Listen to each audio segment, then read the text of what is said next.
July 13th, 2008, 04:20 hours.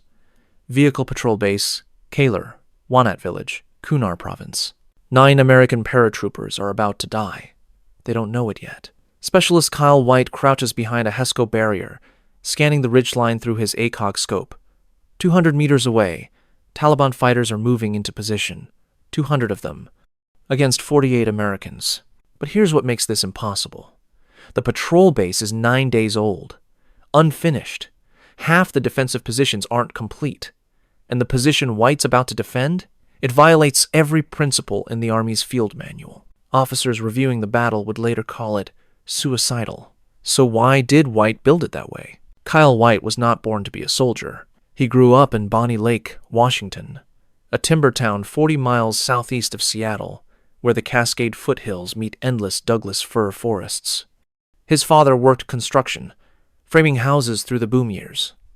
His mother managed the household budget with the precision of someone who knew exactly how much a paycheck would stretch. White was the middle of 3 brothers. Quiet. The kind of kid who fixed things, dirt bikes, stereos, his grandmother's ancient lawnmower. He graduated from White River High School in 2005 without fanfare, worked 6 months at a warehouse, loading pallets, then enlisted. He told his father the morning after signing the papers. His father said, "You know what you're getting into?" White nodded. "Then do it right. Don't half-ass anything out there." White shipped to Fort Benning in January 2006 for basic training. He was average in everything. Not the fastest runner, not the best shot, not the loudest voice. Instructors barely noticed him. He completed advanced individual training as an infantryman, received orders to the 173rd Airborne Brigade in Vicenza, Italy. But at Vicenza, White developed a habit that annoyed his team leader.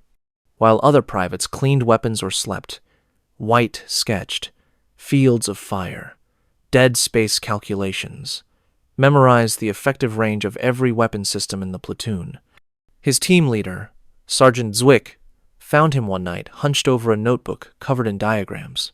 "Why are you drawing maps, White?" "Just want to know where everything goes, Sergeant." "You planning to be a fire support specialist?" "No, Sergeant. Just in case." The other paratroopers called him, quote, "Map Boy." Not cruelly. They just noticed he was different. White never responded, never explained. He kept sketching. In May 2007, Chosen Company deployed to eastern Afghanistan. Their area of operations was the Waigal and Wanat valleys in Kunar Province, a region of steep mountains, narrow valleys, and villages clinging to terraced hillsides. The terrain favored ambush.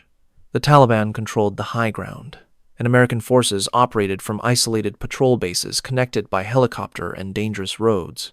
White's platoon spent 14 months in the Waigal Valley at Combat Outpost Bella. They patrolled. They took fire. And White learned that terrain analysis wasn't academic. It determined who lived and who died. By June 2008, White had been promoted to specialist. He'd survived his first deployment. Chosen Company was scheduled to redeploy to Italy in 2 weeks. Then the orders came. Establish a new patrol base in Wanat Village. The village sat in a valley where the Wanat River met agricultural terraces and steep ridgelines. Population, roughly 200 Pashtun civilians. Strategic importance. The village controlled access to several Taliban infiltration routes from Pakistan. Village elders, weary of Taliban taxation and violence, had requested American presence. So what was the problem? The patrol base location was terrible. It occupied a former bazaar site at the base of a horseshoe-shaped ridge system. Terraced farmland surrounded the position on 3 sides. Buildings and compounds provided cover within 100 meters. The ridgelines rose 200 meters above the base, offering perfect observation and firing positions. Any military planner would have rejected the site immediately, but operational necessity overruled terrain disadvantages. The village elders had offered this location. Moving elsewhere would insult them, destroy the fragile relationship. Lieutenant Jonathan Brostrom, the platoon leader, accepted the site despite the tactical problems. Construction began immediately on July 8, 2008. The platoon had 9 days to build a defensible position before the main company moved to a different valley. They filled HESCO barriers, collapsible wire mesh containers lined with heavy fabric. Each barrier When filled, weighed 3,000 pounds and could stop small arms fire.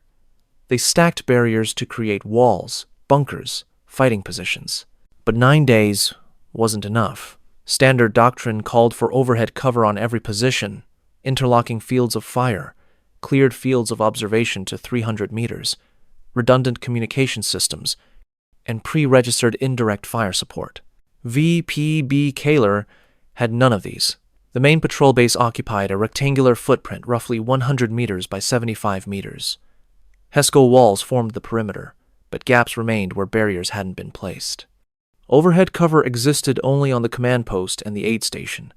Fighting positions were shallow, sandbags stacked chest-high with no roof protection against plunging fire from the ridges. Most critically, the terrain dominated the position.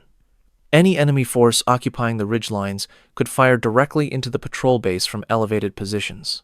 White saw this immediately. On July 9th, the second day at Wanat, White approached Staff Sergeant Eric Phillips. Phillips led White's squad and was supervising construction of an observation post 50 meters northeast of the main patrol base, designated OP Topside. "Sergeant Phillips," White said, "we're exposed here." Phillips nodded. "Yeah, can't fix the terrain. The OP is worse. If they hit us from the high ground, that position gets isolated." Phillips looked at the hillside above OP Topside. The observation post was positioned on a small rise to provide early warning of enemy movement, but it was connected to the main base only by open ground. So what happens when the main base comes under attack? The OP would be cut off, surrounded, overrun. White pulled out a hand-drawn sketch, one of his maps. "If we adjust the machine gun positions here and here, we create interlocking fire covering the dead space. And if we pre-position extra ammunition at the OP, we can suppress any attack from the ridgeline while the main base consolidates." Phillips studied the sketch. "That puts the OP in a kill zone." "The OP's already in a kill zone, Sergeant. This way we control it." Phillips took the sketch to Lieutenant Brostrom. Brostrom reviewed it, made modifications, then authorized White's adjustments. Over the next 3 days, White and several other paratroopers repositioned ammunition, adjusted machine gun fields of fire, and fortified OP Topside with additional sandbags. The other paratroopers noticed. "White's building a castle up there," one said. "It's just sandbags," another replied. "Yeah, but look how he's stacking them. It's like he expects the whole mountain to shoot at him." White said nothing. He kept working, stacking sandbags in patterns that seemed excessive, pre-positioning ammunition in quantities that seemed paranoid, adjusting machine gun angles that seemed unnecessary. But here's what White understood that others didn't. Conventional defensive doctrine assumes you have time to build proper fortifications, time to clear fields of fire, time to construct overhead cover. They had 9 days, against an enemy that had been watching them the entire time. So why was the defensive setup so unconventional? Standard Army doctrine for platoon defensive operations emphasizes 3 principles: mutual support between positions, all-around security, and depth. You position fighting positions so they can cover each other. You create multiple defensive lines, so if one fails, another holds. You build overhead cover so enemy fire from elevated positions can't kill defenders. VPB Kaler violated all 3 principles. The observation post was 50 meters from the main base, too far for effective mutual support. There was no depth, just one defensive line with unfinished positions. And there was no overhead cover because they hadn't had time to build it. White's modifications didn't fix these problems. They couldn't. The terrain and timeline made that impossible. Instead, White created what military analysts would later call, quote, concentrated vulnerability, a defensive position that deliberately accepted extreme risk in one location to create overwhelming firepower in that exact spot. The OP became a fortress of sandbags stacked 3 layers deep. Machine gun positions were angled to create overlapping kill zones covering the northern ridgeline and the approach from the terraced farmland. Ammunition was pre-positioned in 3 separate caches, so if one was destroyed, the others remained accessible. The setup meant that if the Taliban attacked, the OP would take catastrophic fire. Everyone there would be targeted simultaneously. There would be no cover, no reinforcement, no escape. But if they held, if they could survive the initial assault, they would control the entire northern approach to the patrol base. It was a calculated gamble. Accept extreme danger in exchange for concentrated firepower. Officers reviewing the plan would have rejected it immediately. Too risky, too exposed, against doctrine. But White wasn't an officer. He was a specialist with a notebook full of sketches who understood that perfect solutions don't exist when you have 9 days to defend against an enemy that's had weeks to plan. By July 12th, VPB Kaler was as ready as it would ever be. Intelligence reports indicated enemy activity in the area, but no specific threat. The pattern was familiar. Taliban fighters observed American positions for days, mapped patrol routes, identified weak points, then struck with overwhelming force at the moment of maximum vulnerability. July 13th, 04:20 hours, was that moment. White woke to the sound of wind through the HESCO barriers. He'd been asleep 90 minutes. Guard rotation. He pulled on his body armor, checked his M4, walked to his fighting position on the eastern wall of the main patrol base. The sky was lightening. Dawn maybe 30 minutes away. Private First Class Matthew Phillips manned the .50 caliber machine gun 20 meters to White's left. Sergeant Israel Garcia occupied a position to the right. 9 paratroopers held the main base perimeter. 4 more, including Sergeant Zwick, manned OP topside. White scanned the ridgeline through his ACOG. The 4x magnification turned the pre-dawn shadows into a pixelated landscape of rocks and scrub brush. Nothing moved. Everything felt normal. Then, at 04:30 hours, the Taliban opened fire. 3 directions simultaneously. Northern Ridge, Eastern Terraces, Hotel Compound. The volume of fire was catastrophic. PKM machine guns, firing 7.62mm rounds at 650 rounds per minute, swept the patrol base from elevated positions. RPG-7 rockets launched from the ridgeline detonated against HESCO barriers. Small arms fire from AK-47s and SVD Dragunov rifles created a steel rain that shredded anything exposed above cover. White dropped behind his fighting position. Rounds impacted the sandbags 6 inches above his head. The sound was deafening, overlapping cracks of supersonic rounds. The deeper boom of RPGs, the rattle of PKM fire echoing off valley walls. This wasn't harassment fire. This was a coordinated assault. And OP topside, White's fortress, was taking the worst of it. White heard Sergeant Zwick's voice over the radio. "Topside, taking heavy fire from the north. We need support." Lieutenant Brostrom responded. "Topside, hold your position. We're trying to get air support." But air support was minutes away, maybe longer. White understood immediately. OP topside would be overrun unless someone suppressed the enemy positions firing at it. And from his position in the main base, he couldn't engage those targets effectively. The angle was wrong, the distance too great for accurate rifle fire. So what could he do? The BGM-71 TOW missile launcher sat on the northern perimeter, tube-launched, optically tracked, wire-guided, designed for anti-tank operations with a 3,750-meter range. Against infantry, it was massive overkill, but the optics were powerful, and the missile could destroy fortified positions. White sprinted 20 meters through open ground. Rounds snapped past him, impacted the dirt at his feet. He dove behind the TOW position, breathing hard. The launcher was untested. They'd mounted it days earlier but never fired it. White had read the technical manual once. He powered it up. The optical sight flickered to life. He scanned the ridgeline, searching for the PKM positions, hammering OP topside. There, a muzzle flash. Approximately 250 meters north-northeast, elevated 30 degrees, firing from behind a rock outcropping. White aligned the sight. The TOW required 5 seconds for the missile to arm after launch. Then he would guide it manually, using a joystick, keeping the crosshairs on target while the missile flew toward it along 2 thin wires. He pressed the firing mechanism. The missile launched with a roar. Backblast kicked up a cloud of dust. The missile streaked toward the ridgeline, trailing smoke and wire. White tracked it through the optics, adjusted the joystick. Impact at 04:32 hours. The explosion was enormous. A 13-pound warhead designed to penetrate tank armor. Rock fragments and shrapnel tore through the Taliban position. The PKM fire from that location stopped. White loaded another missile. His hands shook, not from fear, but from the adrenaline surge and the vibration of the backblast. He aimed at a second position, fired again. This missile went high, detonating on the ridgeline, 20 meters above the target. But the effect was the same. Enemy fighters abandoned that position, scrambling to avoid being bracketed by missile fire. For 30 seconds, the fire directed at OP topside decreased. Sergeant Zwick used the lull to reposition his squad's M240B machine gun.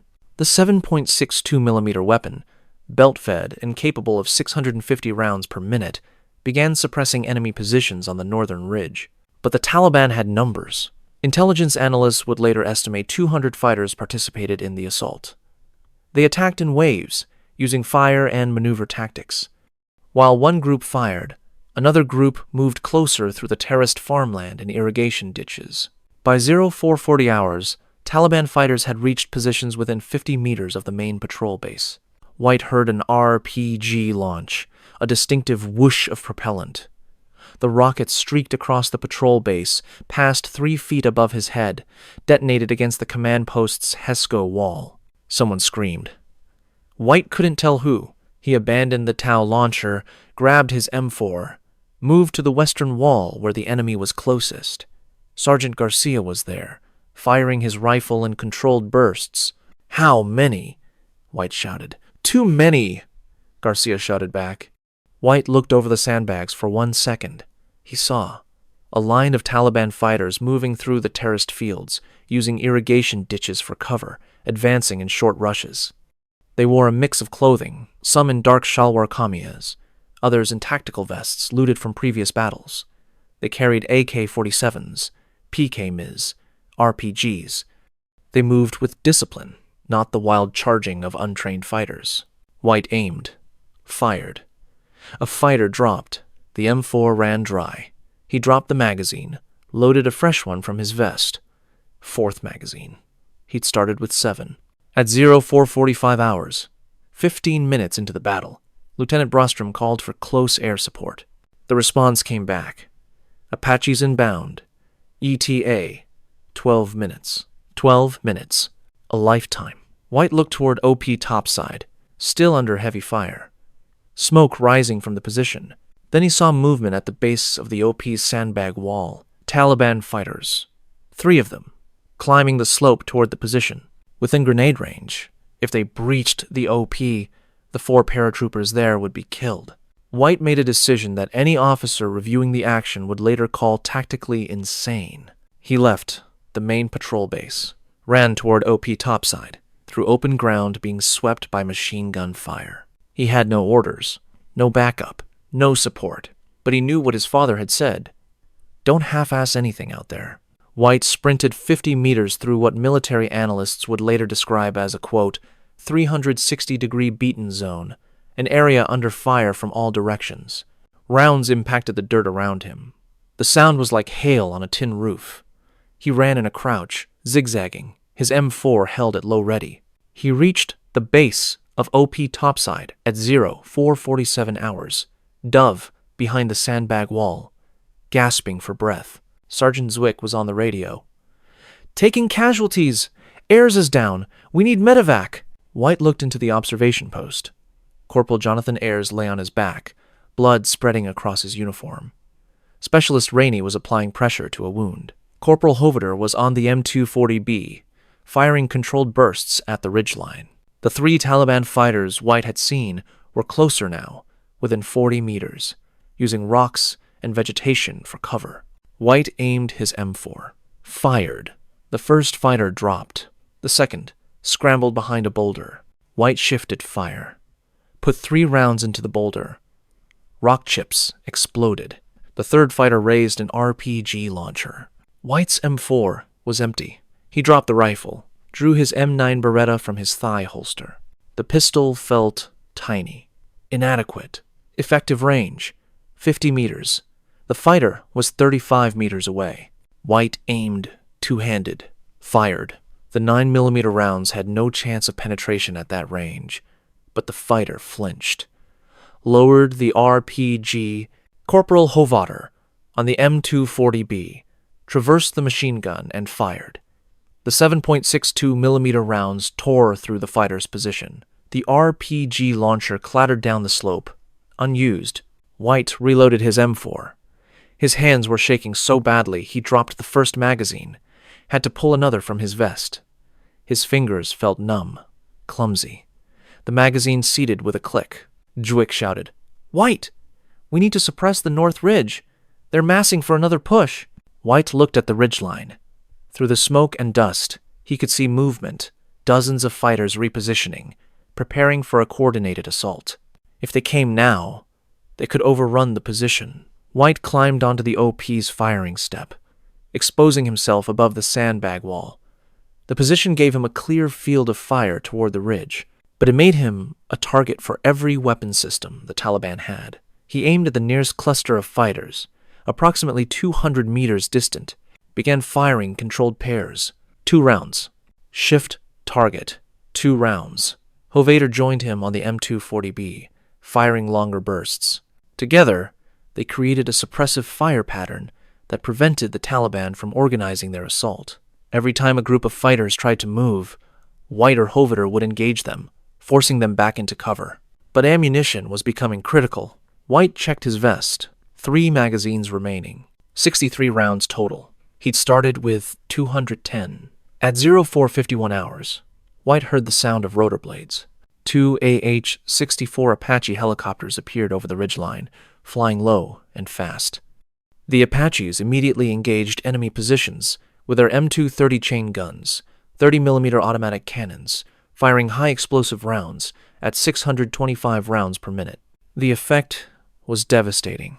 Each 30mm round, weighing half a pound, exploded on impact.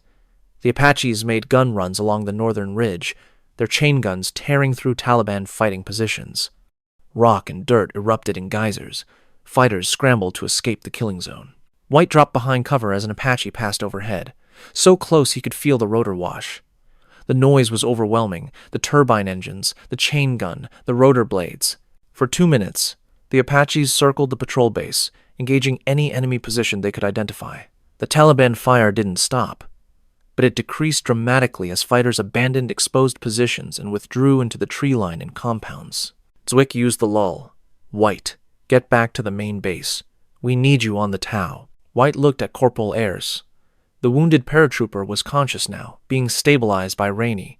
The bleeding had slowed but not stopped. "Can you hold?" White asked Zwick, with the Apaches overhead. "Yeah, go." White ran back to the main patrol base. This time, the volume of fire was lighter, sporadic shots instead of sustained volleys. He reached the TOW position, grabbed another missile. The Apaches had disrupted the Taliban assault, but the enemy hadn't withdrawn. They were regrouping, waiting for the helicopters to leave. White loaded the TOW, scanned the ridgeline through the optics. He identified a compound on the northern slope where muzzle flashes indicated concentrated enemy fire. He fired. The Tau missile streaked toward the compound. Impact at 0454 hours.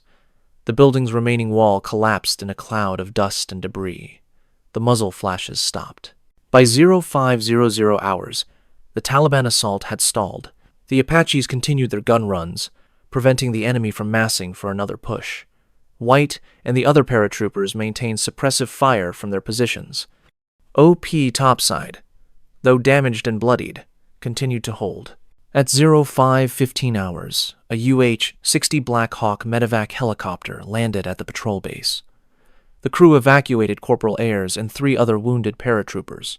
The Black Hawk took fire during its approach and departure, but wasn't hit. The fighting continued, sporadic and intense, until 0830 hours. 4 hours after the initial assault, the Taliban withdrew. They left behind approximately 40 dead, according to later Afghan National Army reports. The Americans had suffered 9 killed and 27 wounded, more than half the patrol base garrison. Lieutenant Brostrom was among the dead. So was Sergeant Zwick, killed by a headshot during the final hour of fighting. White, covered in dust and someone else's blood, sat behind the TOW position and couldn't speak. His hands trembled. His ears rang. When Staff Sergeant Phillips approached and asked if he was hit, White shook his head but couldn't form words. The patrol base held, barely. 3 hours later, a quick reaction force arrived at VPB Kaler by helicopter. They reinforced the position, evacuated the remaining wounded, and began collecting intelligence from the battlefield. Captain Matthew Meyer, the company commander, walked the perimeter with a combat camera team, documenting the defensive positions. When he reached the Tau launcher and saw the 4 expended missile tubes, he asked who had fired them. "Specialist White, sir," Phillips said. Meyer looked at White. "You know how to operate a Tau? Read the manual, sir. You fired 4 missiles under fire without prior training?" "Yes, sir." Meyer didn't respond immediately. He looked at the ridgeline, then at the OP, then back at White. "Your position adjustment saved that observation post. You know that?" White didn't answer. "If you hadn't repositioned the ammunition and reinforced those sandbags, the OP would have been overrun in the first 10 minutes. Just seemed like the right thing to do, sir." 2 weeks later, after Chosen Company redeployed to Italy, Army investigators arrived to review the Battle of Wanat. The action had been one of the deadliest single engagements for U.S. forces in Afghanistan to that point. Congress demanded answers. Military analysts studied the tactics, the terrain, the decisions. White was interviewed by a colonel from the Army's Center for Army Lessons Learned. "Specialist White, I'm trying to understand your defensive modifications. You positioned the OP ammunition in a way that contradicts standard doctrine. You created interlocking fire patterns that exposed the OP to plunging fire. Why? Because standard doctrine assumes you have time to build proper defenses, sir. We didn't. We had to use the terrain we had, not the terrain we wanted. You understood this would put the OP at extreme risk?" "The OP was already at extreme risk, sir. Everything we did was risk management. We just tried to make the best choices we could with what we had." The colonel made notes. "Several officers have told me your modifications were reckless, that you got lucky." White didn't respond, but the mathematics suggest otherwise. 9 men killed out of 48, against a force that size. In terrain that disadvantaged, that's not luck. That's preparation meeting opportunity. White remained silent. The colonel closed his notebook. "I'm recommending your actions be included in the training scenario for platoon defensive operations. What you did, adjusting fields of fire to compensate for terrain disadvantages, that's not luck. That's tactical innovation." In 2009, the Army published a revised field manual for platoon operations. Page 247 included a case study on defensive positioning in disadvantaged terrain. The example, though anonymized, was based on VPB Kaler. It emphasized the importance of adjusting standard doctrine to local conditions, using terrain analysis to create overlapping kill zones, and positioning ammunition to maximize sustained fire. Instructors at Fort Benning began teaching the principle. When terrain dominates your position, you must dominate the terrain's effect on your defensive plan. At the National Training Center at Fort Irwin, California, rotation commanders studied the Battle of Wanat. They used it to teach junior officers about the consequences of inadequate preparation time and the importance of empowering junior enlisted soldiers to make tactical decisions. White's name appeared in none of these documents. The innovation was credited to, quote, "Second Platoon, Chosen Company," without identifying individual contributors. Kyle White received the Medal of Honor in 2014 for his actions during the battle, particularly his repeated exposure to enemy fire while treating wounded and evacuating casualties. President Obama presented the medal in a White House ceremony. White stood at attention, uncomfortable in his dress uniform. He said afterward, "I wasn't a hero. I was just doing what anyone would have done." After his discharge in 2011, Kyle White returned to Bonnie Lake, Washington. He married Shannon Neverdahl, worked as an investment analyst. They bought a small house near his parents' place. He joined a local veterans group but rarely spoke about Wanat. When asked about the battle, he would pause for a long moment before saying, "A lot of good men died that day. I think about them more than I think about what I did." He keeps the Medal of Honor in a display case in his living room. Most days he walks past it without noticing.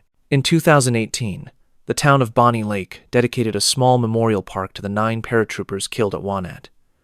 White attended the ceremony, stood in the back, left before anyone could ask him to speak. His father, now retired, keeps a newspaper clipping from the Medal of Honor ceremony in his workshop.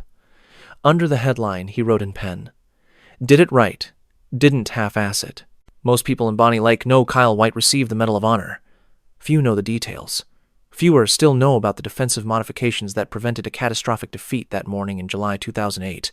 But at Fort Benning, and at the National Training Center, and in platoon tactical operations courses across the Army, instructors still teach the lesson.